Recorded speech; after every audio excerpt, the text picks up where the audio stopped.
Chapter 11, Southern Sudan, 2008. After the two men left the village, the task of clearing more of the land between the trees began. It was very hard work. The smaller trees and bushes had to be burned or uprooted. The long grass had to be scythed and hoed under.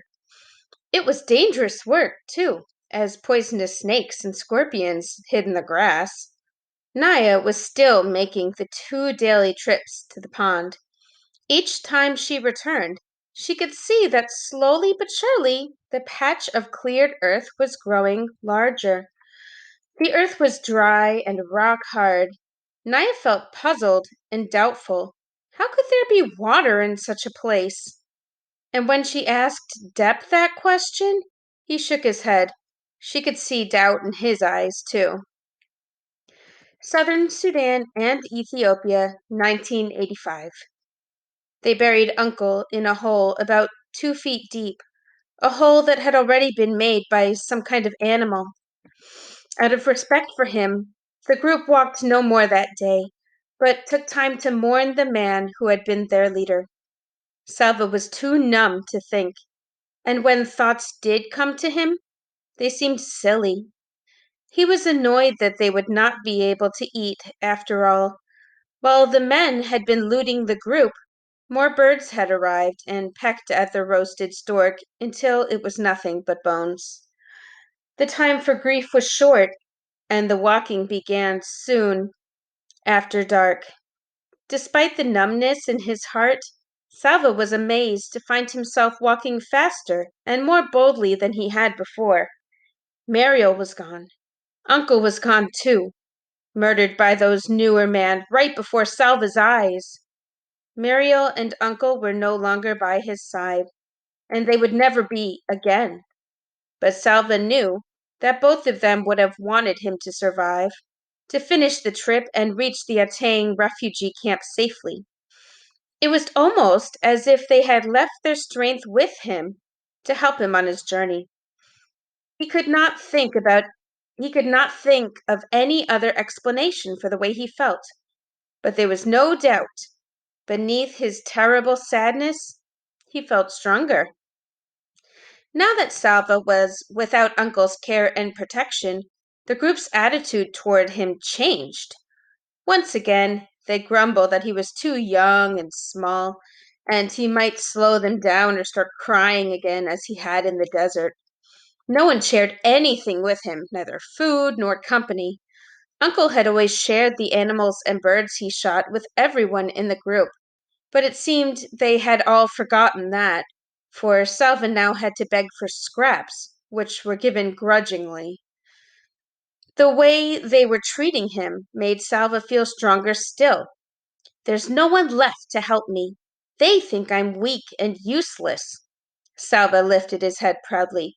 They are wrong, and I will prove it. Salva had never before seen so many people in one place at the same time. How could there be this many people in the world? More than hundreds, more than thousands, thousands upon thousands. People in lines and masses and clumps, people milling around, standing, sitting, or crouching on the ground, lying down with their legs curled up because there was not enough room to stretch out. The refugee camp at Itang was filled with people of all ages, men, women, girls, small children, but most of the refugees were boys and young men who had run away from their villages when the war came. They had run because they were in double danger from the war itself and from the armies on both sides. Young men and sometimes even boys were forced to join the fighting, which was why their families and communities, including Salva's schoolmaster, had sent the boys running into the bush at the first sight of fighting. Children who arrived at the refugee camp without their families were grouped together, so Salva was separated at once from the people he had traveled with. Even though they had not been kind to him, at least he had known them. Now, among strangers, once again he felt uncertain. and maybe even afraid. As he walked through the camp with several other boys, Salva glanced at every face he passed. Uncle had said that no one knew where his family was for certain, so wasn't there at least a chance that they might be here in the camp? Salva looked around at the masses of people stretched out as far as he could see. He felt his heart sink a little, but he clenched his hands into fists and made himself a promise. If they are here, I will find them. After so many weeks of walking, Salva found it strange to be staying in one place. During that long, terrible trek, finding a safe place to stop and stay for a while had been desperately important. But now that he was at the camp, he felt restless, almost as if he should begin walking again. The camp was safe from the war. There were no men with guns or machetes, no planes with bombs overhead. On the evening of his very first day, Salvo was given a bowl of boiled maize to eat, and another one the next morning. Already things were better here than they had been during the journey. During the afternoon of the second day, Salva picked his way slowly through the crowds.